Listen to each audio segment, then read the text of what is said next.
Sua apresentação. Muito boa tarde, estamos aqui reunidos no dia 28 de agosto de 2016 para mais uma reunião de estudos. E vamos começar, antes da leitura do Evangelho, com a prece de Cáritas. Deus nosso Pai, que sois todo poder e bondade, dai a força àquele que passa pela provação, dai a luz àquele que procura a verdade, ponde no coração do homem a compaixão e a caridade. Deus, dai ao viajor a estrela guia, ao aflito a consolação, ao doente o repouso. Pai, dai ao culpado o arrependimento, ao espírito a verdade, à criança o guia, ao órfão o pai. Senhor, que vossa bondade se estenda sobre tudo que criastes. Piedade, Senhor, para aqueles que não vos conhecem, esperança para aqueles que sofrem. Que a vossa bondade permita aos Espíritos Consoladores derramarem por toda parte a paz, a esperança e a fé. Deus, um raio, uma faísca do vosso amor pode abrasar a terra. Deixai-nos beber nas fontes dessa bondade fecunda e infinita, e todas as lágrimas secarão, todas as dores se acalmarão. Um só coração, um só pensamento subirá até vós, como um grito de reconhecimento e de amor. Como Moisés sobre a montanha, nós vos esperamos com os braços abertos. Ó poder, ó bondade, ó beleza, ó perfeição. E queremos de alguma sorte alcançar a vossa misericórdia. Deus, dai-nos a força de ajudar o progresso, a fim de subirmos até vós. Dai-nos a caridade pura, dai-nos a fé e a razão, dai-nos a simplicidade, que fará de nossas almas um espelho, onde se deve refletir a vossa imagem.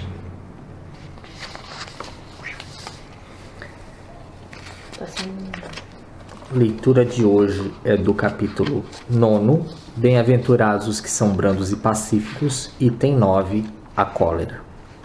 Só um minuto.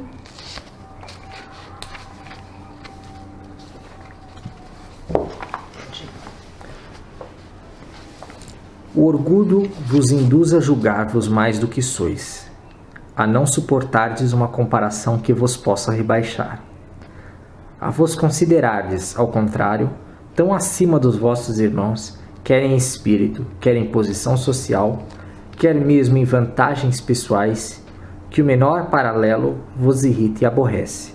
Que sucede então? Entregai-vos à cólera.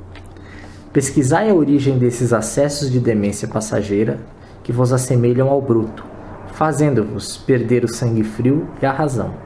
Pesquisai, e quase sempre deparareis com o orgulho ferido, que é o que vos faz repelir, coléricos, os mais ponderados conselhos, senão o orgulho ferido por uma contradição. Até mesmo as impaciências, que se originam de contrariedades muitas vezes pueris, decorrem da importância que cada um liga à sua personalidade, diante da qual entende que todos se devem dobrar. Em seu frenesi, o homem colérico a tudo se atira. À natureza bruta, aos objetos inanimados, quebrando-os porque lhe não obedecem. Ah, se nesses momentos pudesse ele observar-se a sangue frio, ou teria medo de si próprio, ou bem ridículo se acharia. Imagine ele, por aí, que impressão produzirá nos outros. Quando não fosse pelo respeito que deve a si mesmo, cumpria-lhe esforçar-se por vencer um pendor que o torna objeto de piedade. Se ponderasse que a cólera a nada remedeia, que lhe altera a saúde e compromete até a vida, reconheceria ser ele próprio a sua primeira vítima. Mas outra consideração, sobretudo, devera contê-lo, a de que torna infelizes todos os que o cercam. Se tem coração, não lhe será motivo de remorso fazer que sofram os entes a quem mais ama? E que pesar mortal se, num acesso de fúria, praticasse um ato que houvesse de deplorar toda a sua vida? Em suma, a cólera não exclui certas qualidades do coração, mas impede se faça muito bem e pode levar à prática de muito mal. Isso deve bastar para induzir o homem a esforçar-se pela dominar. O espírita, ao demais, é concitado a isso por outro motivo, o de que a cólera é contrária à caridade e à humildade cristã. Um espírito protetor, Bordeaux, 1863. Acho que eu vou ler o 10º também, que é curto. Tem 10. Segundo a ideia falsíssima de que não é possível reformar a sua própria natureza, o homem se julga dispensado de empregar esforços para se corrigir dos defeitos em que de boa vontade se compraz, ou que exigiriam muita perseverança para serem extirpados. É assim, por exemplo, que o indivíduo, propenso a encolerizar-se, quase sempre se desculpa com o seu temperamento. Em vez de se confessar culpado, lança a culpa ao seu organismo, acusando a Deus, dessa forma, de suas próprias faltas. É ainda uma consequência do orgulho que se encontra de permeio a todas as suas imperfeições. Indubitavelmente, temperamentos há que se prestam mais que outros a atos violentos, como há músculos mais flexíveis que se prestam melhor aos atos de força. Não acrediteis, porém, que aí resida a causa primordial da cólera e persuadi-vos de que um espírito pacífico, ainda que num corpo bilioso, será sempre pacífico. E que um espírito violento, mesmo num corpo linfático, não será brando. Somente a violência tomará outro caráter. Não dispondo de um organismo próprio a lhe secundar a violência, a cólera tornar-se-á concentrada, enquanto no outro caso será expansiva.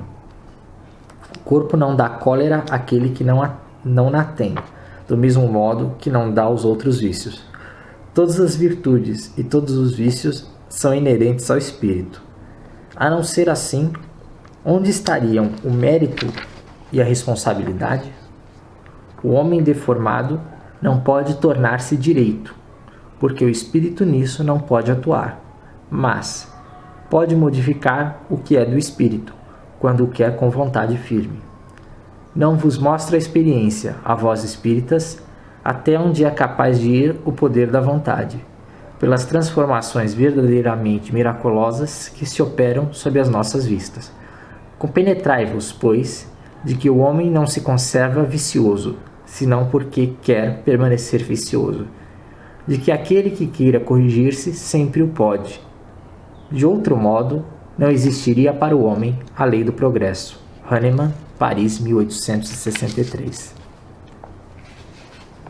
Muito interessante que tenha caído esse pedaço hoje, depois de tudo que a gente vem conversando com o grupo, e também coincidindo com as minhas leituras que eu estava falando antes de começar a gravação. E com o tema da aula de hoje. Como tema da aula de hoje também. Sensacional. Por isso que eu ri. Quando você começou a ler, eu falei, não é possível, de novo. Muito interessante. Que o Evangelho coloca, ele aponta a cólera como algo a ser evitado. E aqui a minha reflexão dentro das leituras, e principalmente a leitura recente do David Scott, que eu estava comentando,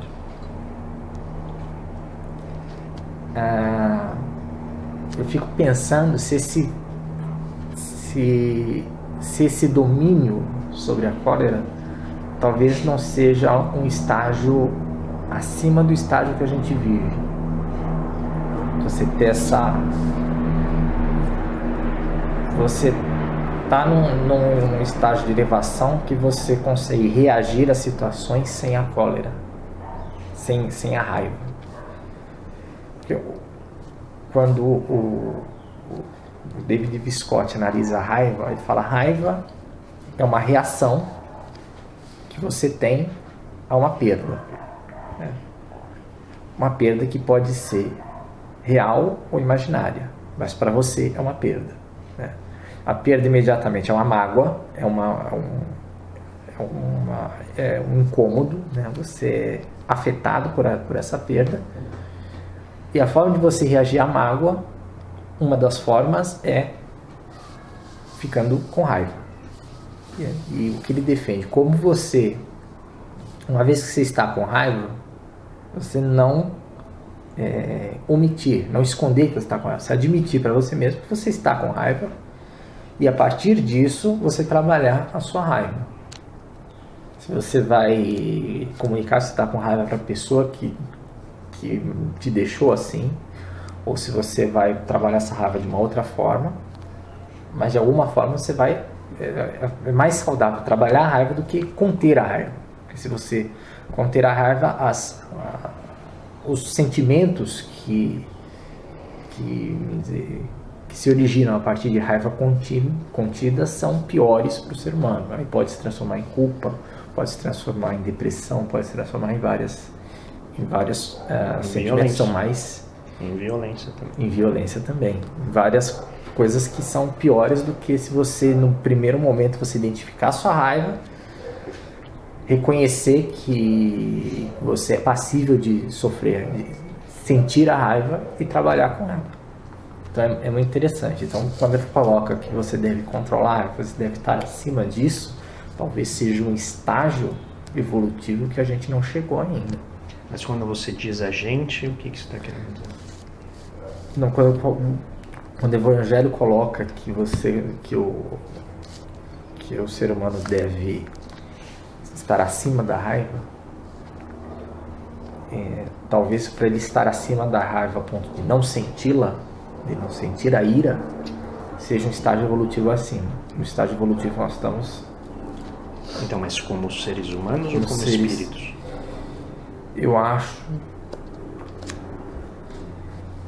Eu não sei se como espíritos, porque eu acho que o meio influencia muito. Então, mas aí vem o que ele acabou de falar. Que as virtudes, que um corpo bilioso, se não tiver um espírito, se tiver um espírito pacífico, esse espírito não será raivoso. Mas um corpo linfático, né, que eles chamam, meio com um espírito que seja agressivo, ele vai encontrar formas de expressar essa agressão. Por isso eu perguntei, a gente como ser humano ou a gente como espírito? Porque eu acho que a gente como espírito. Porque senão é depositar na matéria, né, o principal elemento responsável pela raiva. Que parece não ser o caso, parece ser exatamente a incapacidade que a gente tem como espíritos de proceder a tudo isso, a isso que você acabou de descrever, com um método sincero e honesto de lidar com a raiva, abraçando-a, né? Não projetando sobre o outro, que é exatamente quando você começa a difundir a mágoa, o ressentimento e a violência. Então talvez seja mais um problema, um nível evolutivo e espiritual. Sim. E aí estarmos na Terra é representativo desse estágio evolutivo. Sim. E não a Terra, né, causando isso. Sim. Eu acho que a definição de raiva que você falou desse autor é muito semelhante à definição de raiva do Carl Rogers. Do Rosenberg. Eu confundi. Mas são todos na mesma do Rosenberg, que você falou, né, que ele coloca que é uma perda. E o Rosenberg fala que é uma necessidade não atendida. Então, assim, é uma coisa que você não está conseguindo alcançar, que é, de uma certa maneira, uma perda. Peraí, vamos só relembrar, que isso é importante. A raiva não é uma necessidade não atendida. Não, é a expressão de uma necessidade não atendida. Então, é a expressão trágica, mas a causa da raiva é o julgamento. Sim, mas é a expressão de uma necessidade não atendida. Não, então, mas é que ele faz questão de diferenciar as duas coisas. Sim, que aí é a questão de entender... A raiva é a manifestação de você, a partir daquela necessidade, rotular a causa, ou rotular, na verdade, o fator que deflagra ou que provoca a raiva como sendo a causa. Sim. E aí isso é sutil o suficiente para fazer toda a diferença. A expressão de uma necessidade não tem. E aí... Perdi o fio da meada. Eles são mais ou menos o mesmo conceito. E a questão assim de não suprimir, que esse autor, né, fala que a gente não deve suprimir a raiva. Também é aquele processo de aprendizado. A gente tem que aprender a identificar o porquê daquilo, não confundir o deflagrador com aquilo. Então, assim, talvez o que você falou, a gente ainda não está no nível de não sentir a raiva. Mas o nível que a gente está é de entender o que está acontecendo, porque a raiva vem, e não transmitir adiante, que é o que fala aqui no Evangelho, que faz mal a todos, deixa todos ao redor tristes, alguma coisa assim nesse sentido.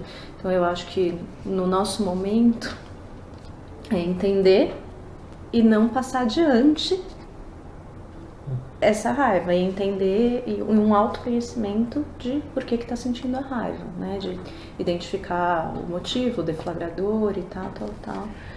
Então assim, eu acho que mais importante, a gente ainda não consegue suprimir, senão realmente vai transformar em depressão, etc, mas é entender e não passar adiante. Eu acho que esse é o... Mas detalhes à parte do que eu estava colocando para o Paulo, eu acho que isso que você colocou, Fê, tem a ver sim com o estágio evolutivo. Então, ainda que seja desejável, eu também acho que a gente ainda não chegou no ponto de fazer isso naturalmente. Ah, não, a gente está aprendendo isso que porque, a gente está tentando fazer aqui. Porque no momento que vem a raiva, eu acho que ela é solapadora, assim, você não consegue. Você vai fazer isso depois, né? Em retrospectiva, você senta lá, né, com o rabo entre as pernas, a hora que deu tudo errado, não sai do jeito que você queria, aí você tem aquela falsa sensação de vitória e depois vem aquela arrebatadora noção de derrota, né? E mas aí é uma coisa mais próxima, sim, que a gente consegue vislumbrar e falar, isso pode ser que em alguns momentos eu consiga fazer, né? Não, eu concordo com vocês dois. A minha única dúvida quando o Paulo colocou a gente era isso, de a gente não cair no erro, né, segundo o livro, de confundir o que é do espírito e o que é a matéria. Senão, a gente cai de novo no problema de confundir o que é o gatilho, e aí sim, o gatilho da raiva, eu acho que tem a ver com a matéria, com o plano em que nós estamos, que é o tema da nossa discussão de daqui a pouco. Mas a causa originária é exatamente essa dificuldade espiritual de lidar com as contrariedades que advêm do egoísmo, né, e do seu primo, o orgulho e tal. Então eu acho que espiritualmente falando, por exemplo, a gente discutindo isso não nos leva à angelitude automaticamente, mas melhora com relação ao que era antes. Pelo menos eu, desde que eu comecei a estudar não violência, tudo isso começou a melhorar muito a minha vida, assim, de maneira bem sensível. Mas eu estou ainda engatinhando na arte da coisa. E isso, inclusive, é a primeira parte do Evangelho, que é assim, você acreditar que se você acreditar que você está acima da raiva, na verdade é uma forma orgulhosa de se ver. Você acha que está num nível espiritual que você não está, na verdade. Ele aponta o orgulho como causa da raiva, mas também como um elemento para negar a raiva, né? Não só como causa de uma noção de autoimportância, mas também de uma superavaliação da sua real condição.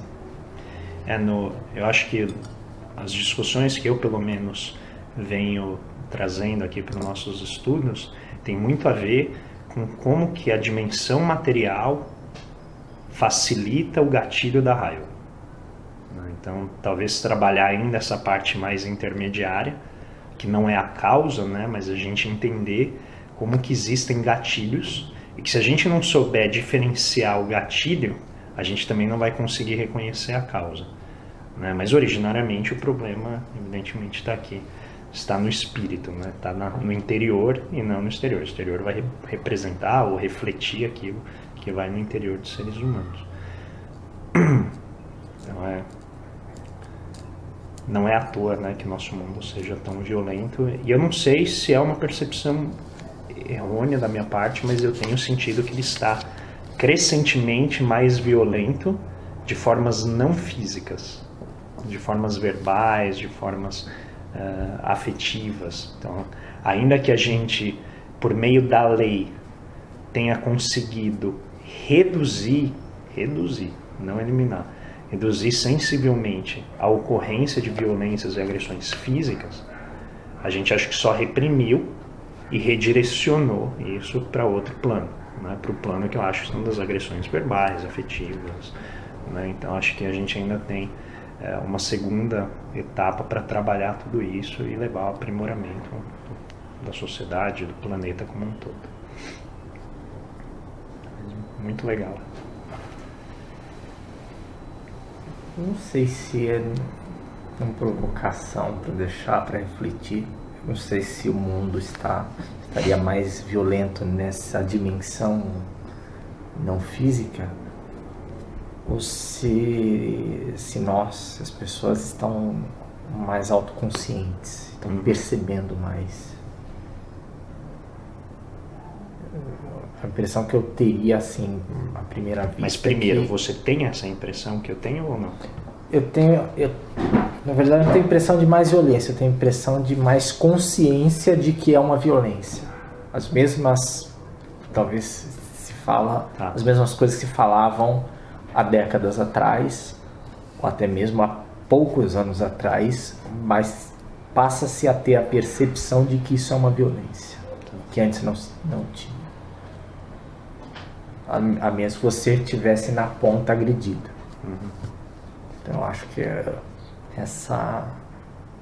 a minha percepção estaria mais nesse sentido, né? Não faz sentido. Refletir, pensar. Porque, novamente, eu acho que é mais uma percepção minha. Eu não consigo afirmar categoricamente que todo mundo percebe isso. Eu não acho. Mas eu tenho notado, talvez por a gente estudar e eu entrar em contato mais com diferentes pleitos de minorias, né? Então, por tentar, né, entender, dado que eu sou um ser humano de classe média alta, branco, né, numa sociedade machista, eu começar a entrar em contato com os pleitos de minorias me deixam mais sensíveis às violências não físicas que são causadas. Incrivelmente mais sensível às violências físicas que a gente observa sempre, né? Então, mas eu não sei se isso é partilhado no plano social como um todo. Eu tiraria como exemplo até a questão do politicamente correto, de como se fazia, por exemplo, piadas com negros, com homossexuais, com piada de loira, e como hoje é muito pouco aceito esse tipo de piada na sociedade, já tem uma reação social muito forte. Sim. Então, eu acho que é nesse sentido que as pessoas começam a perceber que essas violências que não são físicas e reagir contra isso. Fica de provocação para futuras reflexões. É fé? Algo mais? Eu tô bem. Então vamos ao momento do amigo e voltamos logo mais.